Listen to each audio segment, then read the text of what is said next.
Welcome to Reading the Room, a literary podcast featuring author interviews and discussions with bookish content creators. I am your host, Jalen, also known as The Bar in the Bookcase on YouTube. Today I am joined by Claire Dederer, author of Monsters, A Fan's Dilemma, available now from Knopf. The collection considers the very big question of whether we can separate the art from the artist. She explores the audience's relationship with artists from Woody Allen to Michael Jackson, asking, how do we balance our undeniable sense of moral outrage with our equally undeniable love of the work? In a more troubling vein, she wonders if an artist needs to be a monster in order to create something great. And if an artist is also a mother, does one identity inexorably and fatally interrupt the other? Highly topical, morally wise, honest to the core, Monsters is certain to incite a conversation about whether and how we can separate artists from their art. If you would like to support Reading the Room, I have a Patreon. Joining the Patreon gives you access to a bonus monthly episode of the podcast, which are chats with friends about literary discourse or other bookish topics. Also, you can receive access to my book club.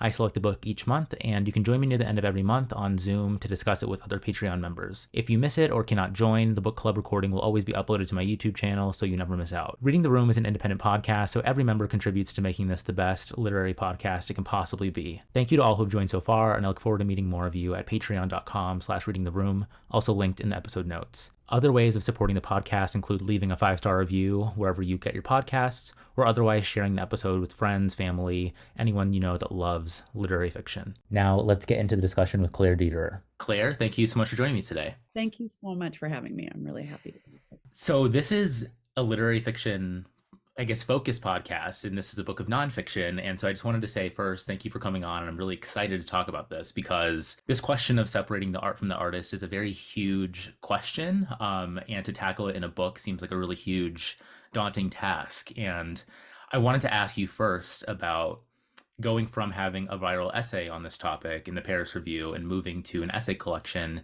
what that looked like for you over the last few years and coming to write this book. Yeah, I think it's helpful to think about how the essay the original essay came into being, which is that I had been in my previous book, which was a memoir that dealt a lot with the 1970s and like the sexually predatory kind of culture of the 1970s. I wrote quite a bit about Roman Polanski in that book, even though, of course, he is unknown to me personally. But I sort of used him as this kind of totem figure for how to think about predation and what was happening to girls. And I took his case and wrote about it in the memoir. And then when I finished, and so I researched it, right? So I read, the victim's deposition, and I read a bunch of the history of it. And when I was done, I knew what there was to know about the crime. I found I could still consume the work. And so I was like, well, this is a really powerful topic to write about. And this was really like in 2014 or 2015 that I began writing on this. And so I had this idea for the book, and I wrote on it for maybe a year or a year and a half. And then Me Too exploded in fall of 2017. I mean, obviously a much longer term movement, but it really came to the forefront of everyone's minds during that October 2017. And so the essay, in fact, was the first chapter of the book. So for me, the essay it was interesting to have it received as a viral essay because it was really, in my mind, kind of an opening salvo.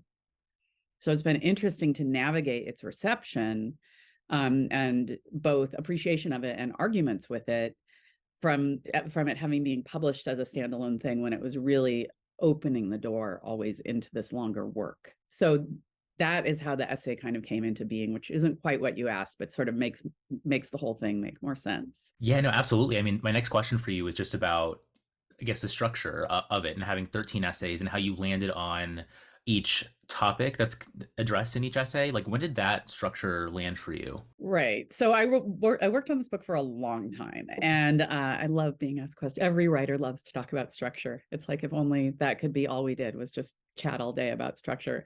So I had conceived, this is so pretentious, but the way I conceived of the book was a book length thought act was the term that kept kind of coming to the front of my mind. And I think what I was really trying to articulate to myself as a writer was that I was trying to write a book length essay. I really wanted it to have that kind of the two qualities to me that make a good essay, good literary essay, are both the quality of like circumnavigation around the subject matter, but also some kind of trajectory or forward movement or action. And I'm not saying necessarily resolution, but there needs to be some kind of propulsion. And I wanted that to stretch across the book. So I originally conceived the book as one single long essay, and my original draft had no chapters, and just flowed from one thought into the next. And it was just, my editor hated it, I'll be honest, because there's so much complicated thinking in the book, and I bring in all this biographical material, and it was just too much for the reader to do. So kind of resetting to this, having each kind of idea I was working with be attached to one particular artist I was talking about, kind of siloed it into essays in a way that makes the reader feel more moored and more held in the way the argument moves forward. So each of those monsters, this book was never ever meant to be a catalog of terrible people or a way to sit around and talk about other people's crimes in a sort of in a categorical or thorough way. It was always meant to move through different elements of the audience's experience. So each artist was really chosen for how they could illustrate some aspect of the audience experience, either the audience experience or my own experiences as a writer. So that was sort of how I came to each different person. And there was also a focus on not trying to keep up with every most recent revelation, right? So my editor really freed me from the need to kind of have the book be timely. She urged me toward using historical examples or, looking toward the past, which I think I hope will give the book a little bit of a longer life. I think it absolutely will, first of all. And I also love talking about structure. And I realized, or I'm kind of putting this together now, I'm a lawyer. And I think, I don't know, just thinking about how you construct the argument here and the sense of propulsion through the end. I mean, I think that does really ring true, because for me, I was sort of like, I talked to you about this before we started recording, but I was kind of walloped by the ending. And I think it's really interesting how it works structurally and how you kind of, I don't know, tie that line through each chapter and kind of centering in each idea. But then by the end of it, I think you do an interesting like sleight of hand. I don't know if that's the right expression, but I was just really moved by the end of it. And I think it just succeeds on that front. So I just wanted to commend you for that. But even before getting into, the meat of this collection, I wanted to ask you about the epigraphs. So again, this is kind of a craft question, but there's one from Clarice Lispector and one from Shirley Hazard. And so I'll just read each one really quickly. The first one is from Lispector, and it's, "Who has not asked himself at some time or other, am I a monster, or is this what it means to be a person?" And then the second one from Shirley Hazard is, "It is always tempting, of course, to impose one's view rather than to undergo the submission required by art, a submission akin to that of generosity or love."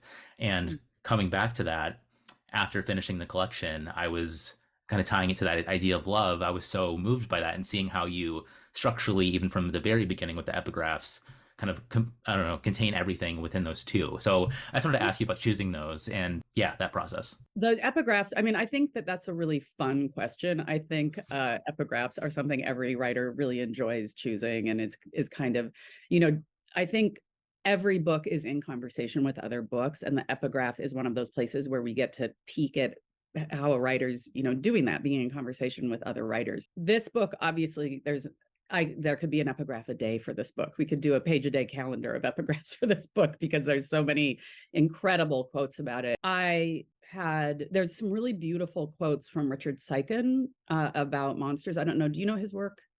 He's a poet. I'm not familiar, actually. That's one of the reasons I wanted to use him, is because just to familiarize people with his work. So I went through various Sykin quotes. Kanye briefly made an appearance. I really wanted to epigraph the book with Runaway, but it really speaks to the theme of the book. Was after a certain point, I could not give the book a Kanye epigraph. It wasn't my place to do it. Some other person who's, part of one of the various groups that Kanye has offended could use it as an epigraph, but for me to do it was not going to work or be okay. So the two I came to, my work's really informed by literary fiction. So I was excited to have two really brilliant and favorite novelists there. I often use novelists in that way. The Lispector it just sings to me as a quote, as the way it introduces the idea of monstrousness in each of us. The essay, and then the book does make this kind of turn halfway through where you're looking outward at these people, and then I start to look inward, which is a memoirist's impulse, or probably any good writer's impulse.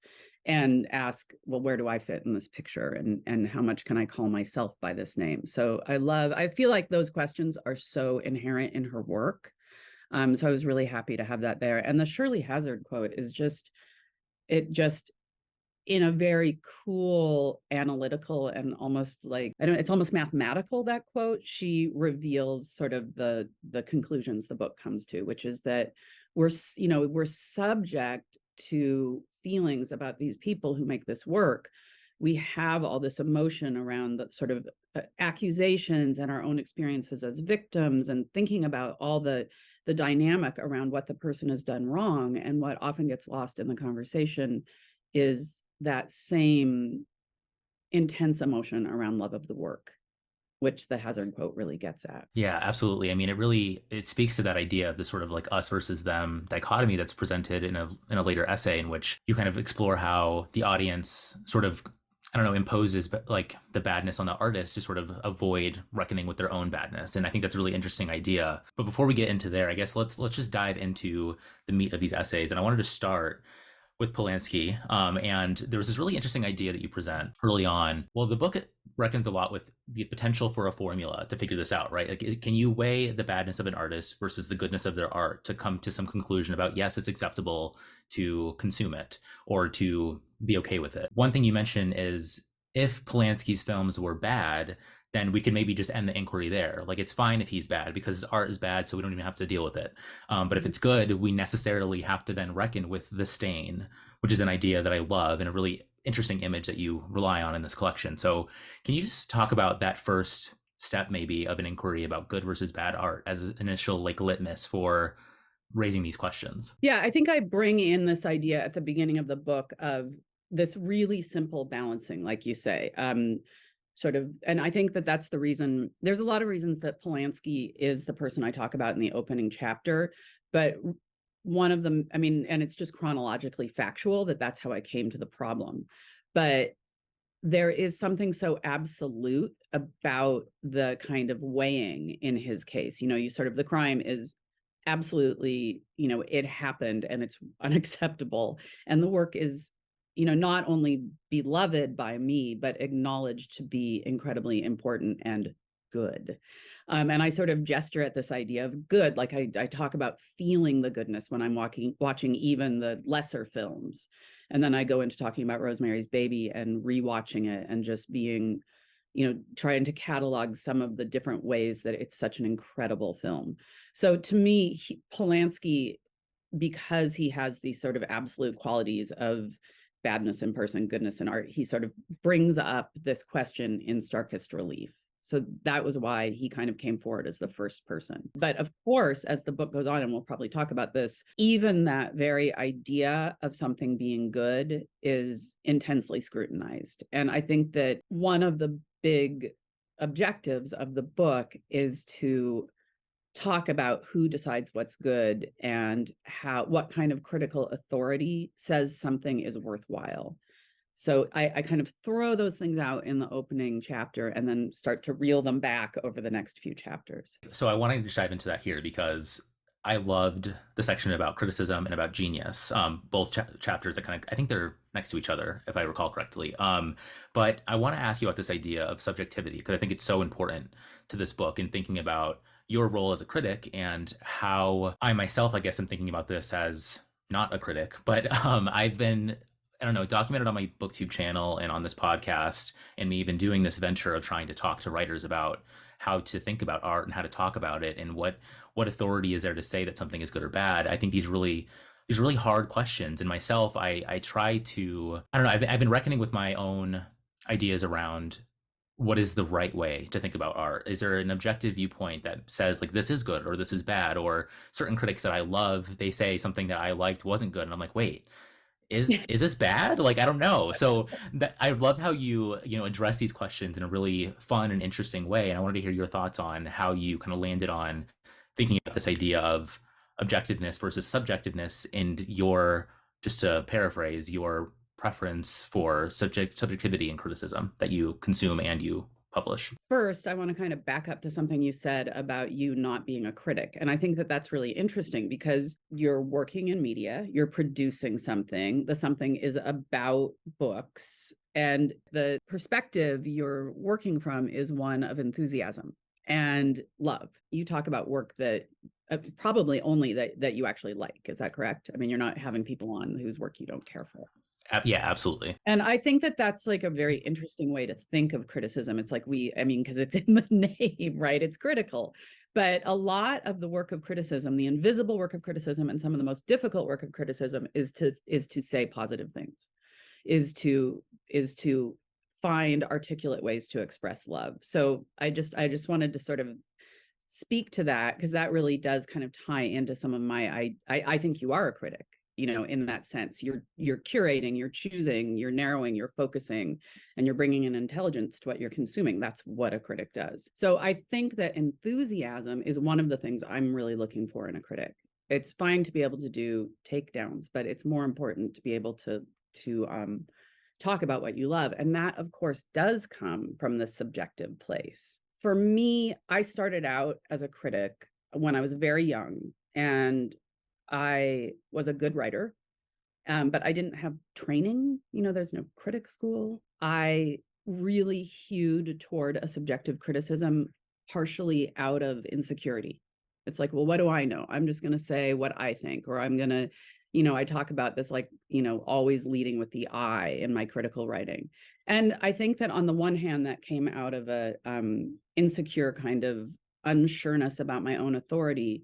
But I was also reflecting, like I was a huge reader of criticism, and I was reflecting what I had read. I was reflecting writers who engaged with the work in a more emotional and personal way. And I think that I was part of a tradition without being aware of it. And I was placing myself in that tradition. And I don't think it's an accident that I was a female critic at a time when there were very few female film critics in my city or in any city when I started out. And I felt that my difference was a problem and made me less able to pronounce. And what I eventually learned as I wrote and as I grew as a critic was that everybody has difference in their critical point of view. It's just that there are certain people who don't understand that their point of view is not central, right? So the idea of the white male critic engaging with the work of the white male artist is the realm I became a critic, within which I became a critic in the early 90s. I think that unquestioning of both those positions is one of the things this book is really tangling with. It's really asking us each as critics to understand ourselves as subject to history. And I think I talk about this quote from Randall Keenan, is there any thought you can have that is not tied to history? That's not that's an other thought. That's a person of color. That's a woman. That's not the white male dominant voice that asks that question. How am I tied to history? But of course, we're all subject to history. And as critics, understanding how we're held by history and culture can only, first of all, make the criticism more interesting, right? Like I'm thinking of like Hilton Als does that really beautifully, but it also doesn't try to coerce the reader into feeling like you were talking about, this feeling like, oh, this critic didn't like something I liked. Am I wrong?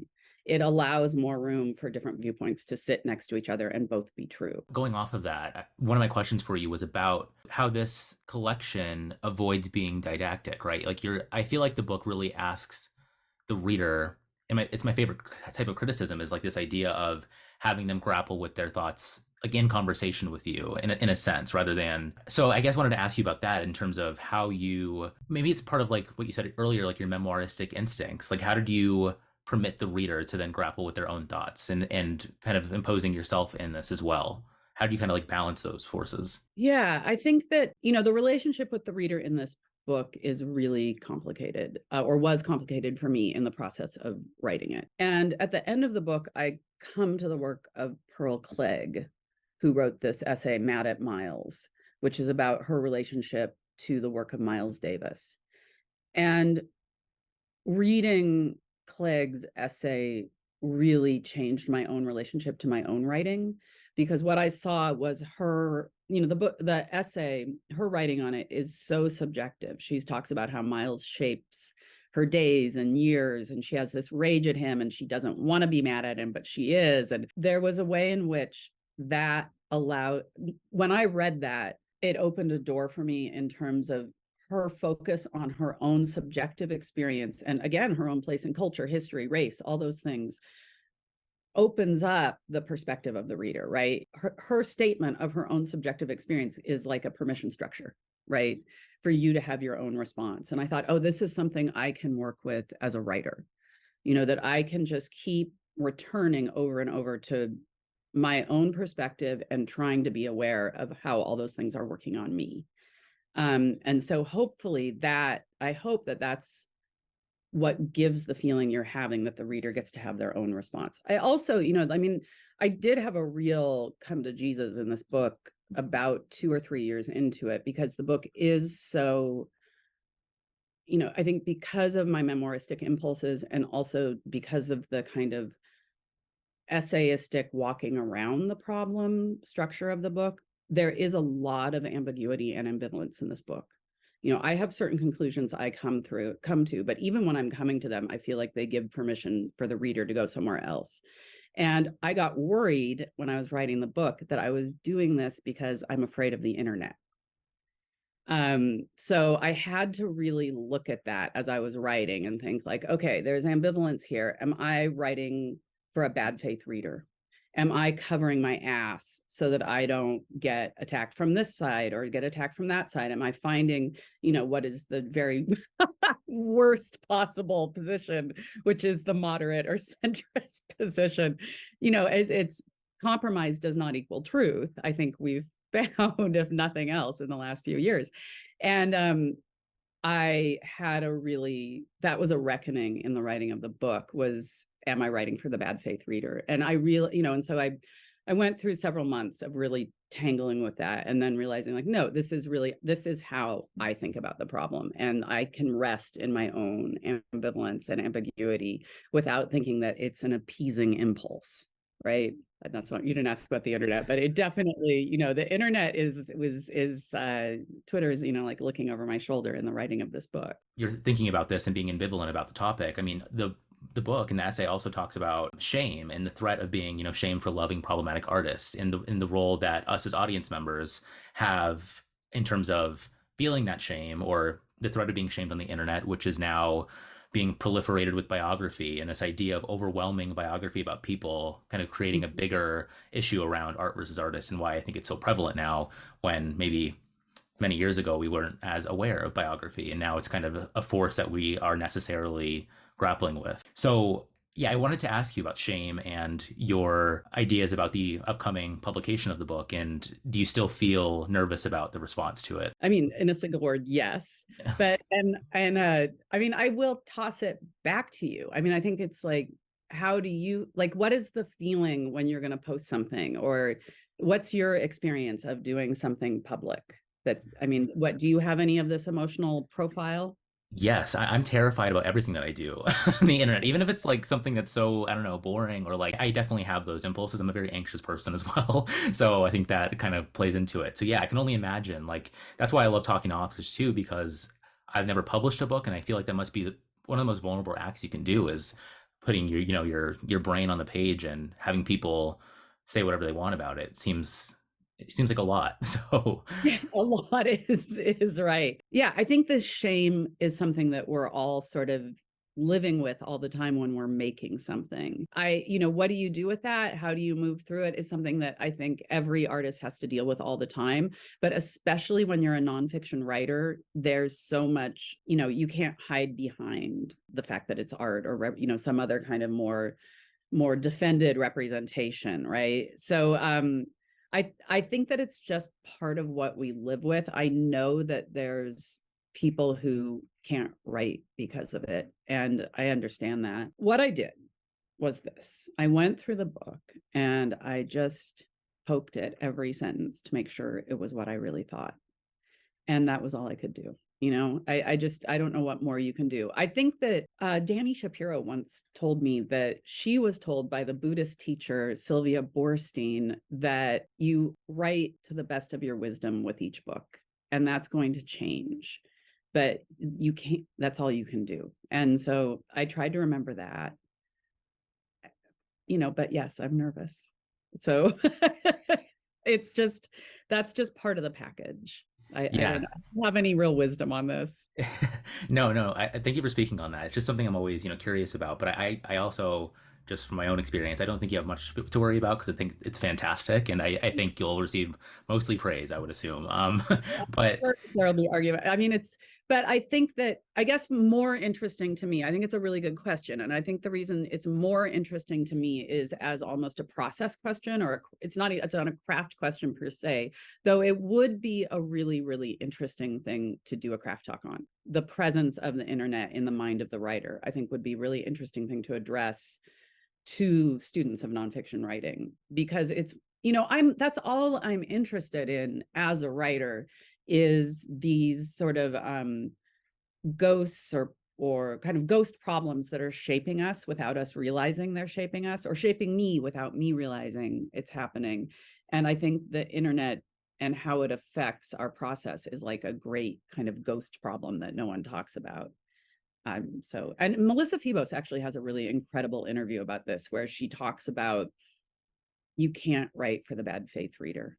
You have to imagine the good faith reader and write for that person and just do your best. I love her as well. I read her collection Body Work last year, and all of her like concepts around navel gazing I just love that. So I think she's fantastic. I recently, in an interview with Jonathan Franzen, I asked him about that question in terms of having, reputation and like the forces of the internet around publishing fiction. And I think that's an interesting divide there between whether fiction, I always think about this, like in terms of autofiction, particularly, like, can a writer, while writing about themselves, maybe very directly or indirectly, it's kind of a question when you apply a fictional framework to it. But when you're writing nonfiction, there's an assumption from the reader that this is Claire, like exactly Claire on the page, and there's no tricks or anything, and I feel like that must be an interesting force with the internet. I'm going to have to think about this some more, how the internet plays into that construction of the narrative persona, because of course it's like there is this spectrum. It's not, I mean, prose doesn't really work like here's nonfiction and here's fiction,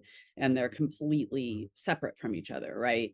There is this spectrum from, an omniscient kind of, I don't know, like George Eliot type novel over here, to an extremely transparent, hard nonfiction book over here. But in between, we have autofiction, we have research flowing into fiction, and we have the construction of the self in nonfiction. So that's all I sort of belong in that wishy-washy world in the middle, I think. I really believe in the idea that my narrator is always a construct, and that it's a self that is not me, and the relationship to who that person is and how they're going to tell the story is usually about the first year or two of work on any book, right? Is like figuring out how you're going to be situated. And if I could speed that up, maybe I'd be more prolific, but I feel like I come to that fresh every time. And I think that how the internet affected that construction of a persona really goes back to what I was saying about my narrative persona was, I couldn't manipulate it or make it as strong as I wanted to when I was constantly preoccupied with how something was going to be received on the internet. And there needs to be for this book, and I think for all my books, there needs to be this central kind of questing intelligence, even if it's not very intelligent, but it's just, it's got to kind of be this cohesive, strong voice.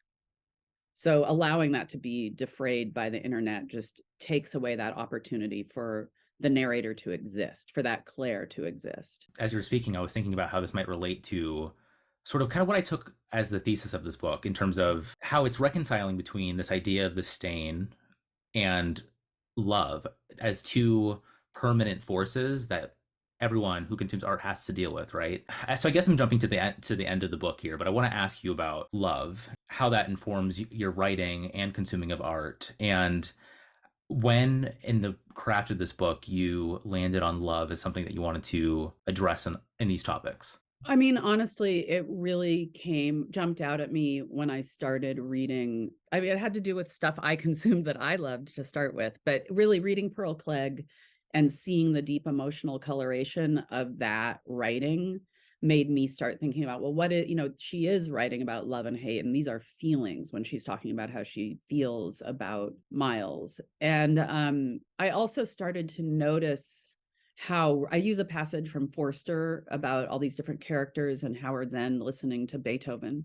But I started to notice these moments in fiction or film of characters' engagement with art, and not like ekphrastic kind of work, but just more like looking at other characters looking at art, right? And how rare it was and how much I loved it. And so I sort of, sort of saw my own experience refracted through that lens, and that clarified some of my thoughts about it. And so I think I knew I wanted to bring in this idea of love. And once that happened, it was really hard to put it anywhere at the end but the end of the book, especially because at the end of the book I have this conversation with this friend who kind of sits me down at a like a barbecue we're at, and he says, oh, you're writing this book about monstrous artists. And he starts telling me about his relationship with his stepfather, who was a really, really bad person, and did a lot of crimes. And my friend said, I still love him. And that was a moment that sort of took the top of my head off. It was his, not just his feeling love for this other person, but his intense need to tell me about it within the context of the book I was writing was really important for me to hear. And it kind of did two things. For one thing, it made me realize that I wanted the book to open up into this larger problem of, it's not just how we engage with artists, but it's how we engage with people who do wrong in our lives. This sort of artist problem is almost like a laboratory for this other problem. But it also opened up it softened me toward the idea of empathy, redemption, and tolerance for that monstrousness, because my friend modeled it. And so then I became very clear that sort of the book had to turn toward this idea of love. So it was something other people kind of brought to me, and it was just, or maybe I was waiting to see it. Yeah, I mean, you said it took the top of your head off, and I'm going to say for me, it did as well, because I hadn't really even been thinking about that when I was reading this book. Like I guess it was kind of always like an undercurrent there, but when you actually bring that conversation at the end and kind of tie it to, kind of separating it from art and just talking about the actual interpersonal connection between your friend and their stepfather, and trying to see like what is the difference there between art that I love versus a family member, or trying to see what that means to me as a reader and my own reckoning with this. And it just really hit home in terms of how to think about this book, I think, as one of kind of like perseverance as someone who consumes art and just as a person. And you end the book with thinking about hope. All we can do is hope. And I think that is so, so true. And I think I've never seen discussion around this topic as one that kind of roots it in that idea of love and hope. And it was just so revelatory for me. And I'm having a hard time trying to like put it down into words. I just want to say I was very moved by it. And I think it succeeds. Thank you. That's and I wonder sometimes, am I as hopeful as the book is? But I think that's it's okay to gesture at the possibility of hope. I think it's like good to do every once in a while. I really, really, really thought I was going to end the book on the idea of how monstrous can we be until people stop loving us. But I kind of buried that a few paragraphs earlier, because I really liked, again, turning to another writer's voice, turning to Pearl Clegg, and then following her lead into some kind of sense of possibility. Turned out to be the right place to end. I think a big question that many people will come to this book with is, what is Claire going to say about consumerism? Like, can I purchase art that is Right. by a monster? And I think that was one thing that when I opened this, I was like, I hope she talks about this, because I don't know how I feel about it. And I think you have some really interesting conclusions, and I feel like it's one of the sections that offers a quite strong argument, in my opinion. Maybe you can disagree with me, but I think you have a strong stance on at least like, the consumerism here. And I just wanted to know if you wanted to talk about that here. Yeah, I mean, we can talk about that. I think that That is one of the stronger parts of the book, where I sort of start to look at what it means to be an ethical consumer in a late capitalist system. And I tangle with the idea that telling ourselves we're making ethical consumer decisions is something that, we can do. You can make, if it makes you feel better, you should definitely not, you know, rent Roman Polanski's film through Amazon Prime or whatever. Like and there's definitely really strong arguments on that side, and I understand them, and more power to you. It's my belief that within the structure that we live in, the idea that we can control outcomes in our role as consumer is reinforcement of our own lack of empowerment, right? If the only perspective we can see as a way to change something is to be an ethical consumer, then all we're doing is kind of reinforcing the structure of capitalism and its role for us, is where I come to. And as I say in the book, there's a lot of ways to be a rotten or great person, but how you consume art is maybe not one of them. Yes, absolutely. And I had to address that here because I agreed. So the argument is so well presented, and I agree fully. So I just wanted to at least touch on that there. Yeah, and if But nothing else comes of this book, if more people read Capitalist Realism by Mark Fisher, I'll be very happy. And that was really one of those places where I was so grateful to have had time to write this book, because I think when I started writing the book, I was coming from, and that was like a huge problem in the writing of the book, was like, who, as you said, who is this narrator and what's her perspective? And I think at the beginning of the book, I, in the end, had to make the book move chronologically. My perspective is a much narrower feminism that's more rooted in kind of a liberal perspective. And as the book goes on, I went through a lot of changes in the last 5 years. We all did. And I learned a lot. And I learned a lot of things about redemption, abolition, blaming, all these different things, and about how really rethinking my political viewpoints, and all that stuff shaped this perspective I come to. And I wouldn't have been there if I would have just published the book in 2017. And I'm so grateful I had more time.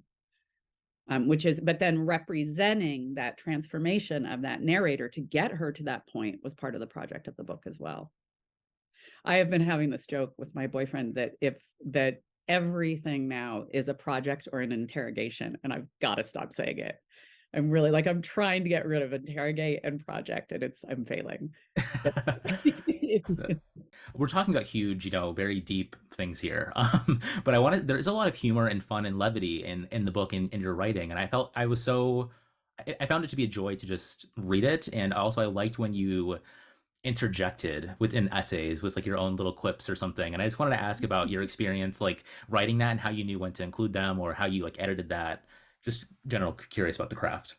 Yeah. So there's a couple things that I think when we talk about what it is to have nonfiction voice, there's a couple of things that kind of help shape that. And one of them has to do with your balance of interjecting and explaining versus withholding. And sort of my last book did a lot of withholding and letting the reader do the work. And this book obviously had to involve a lot of explaining and interjecting. So I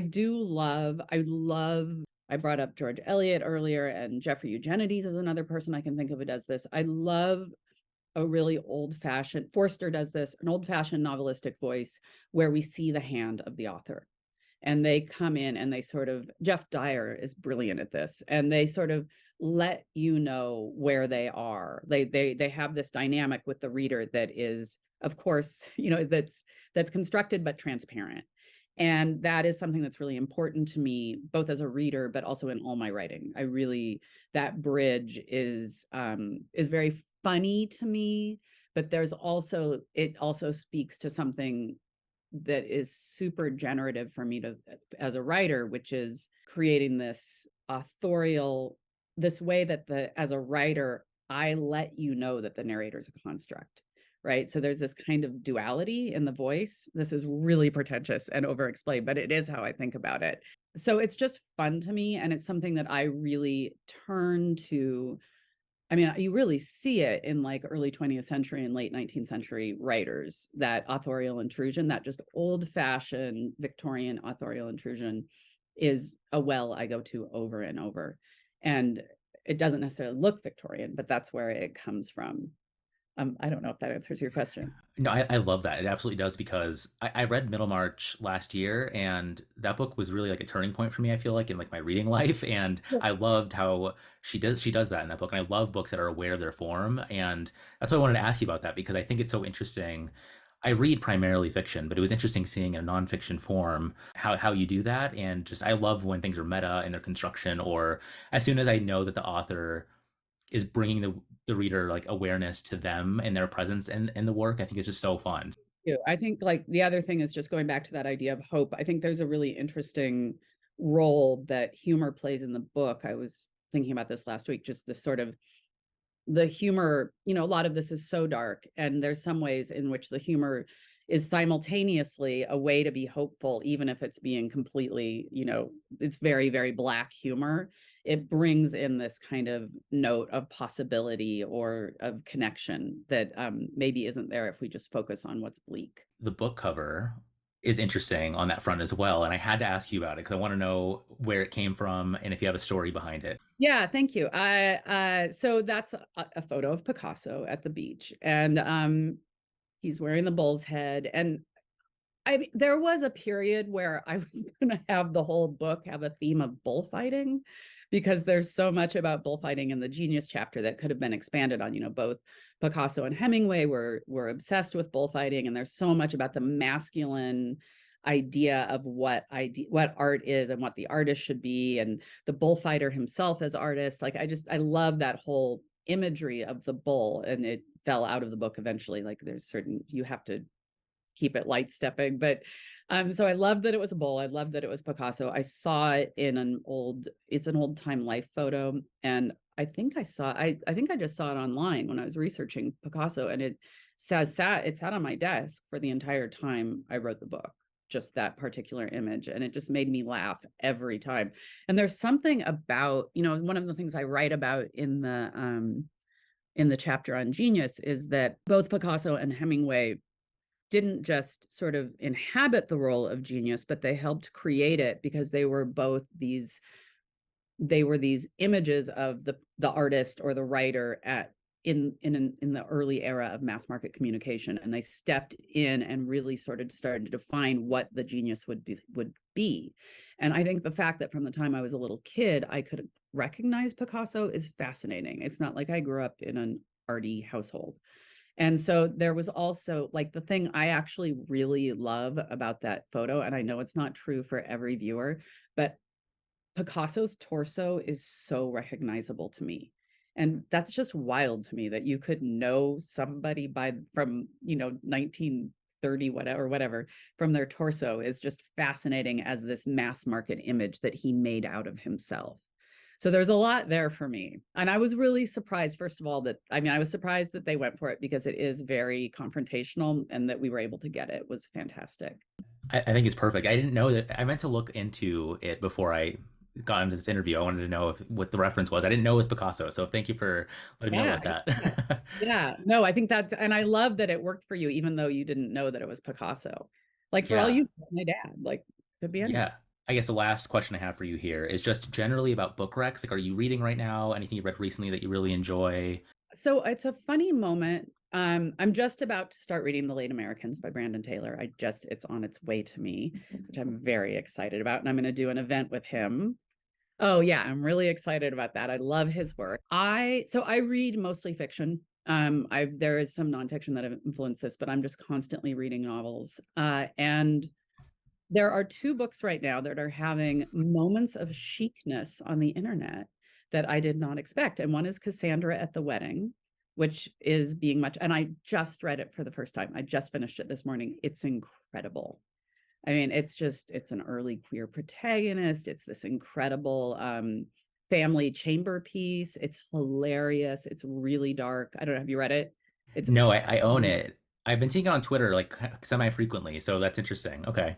yeah, so it's fascinating that this is, one of these books that's come up. And I don't my daughter is really like, she's very online and she also reads a lot. And so we had a copy of the book that I'd never picked up, and she read it and she just sort of solemnly gave it to me. I was like, you must read this now. So I read that, and that was fantastic. And I also was really happy to see, kind of getting a lot of online attention, is Mating by Norman Rush, which is also having this odd moment, right? Yeah. Yeah, And absolutely. I love that book. I can also recommend that. I just think and I love when that happens, when these books that are older books that I adore sort of get all this new attention. So, and talk about funny. Oh my God, it's really funny. And then for nonfiction, just because once you start giving recommendations, and I never know how to say her name, but Deborah Levy, The Cost of Living. She has a trilogy of nonfiction books that are called the Living Autobiography series. And The Cost of Living, which is the center book in particular, which is just about being divorced, raising her daughters, and living in this very kind of bohemian, eccentric living arrangement. But it's somewhat fragmented, but it's not a collage. But her voice is so observational and so sharp and tart. It's really vinegary. That book didn't structurally affect my book, but reading her has really, really changed my writing life. And once you start reading her, you sort of can't stop. I know a lot of people who just start like looping through those living autobiography books. So I love those.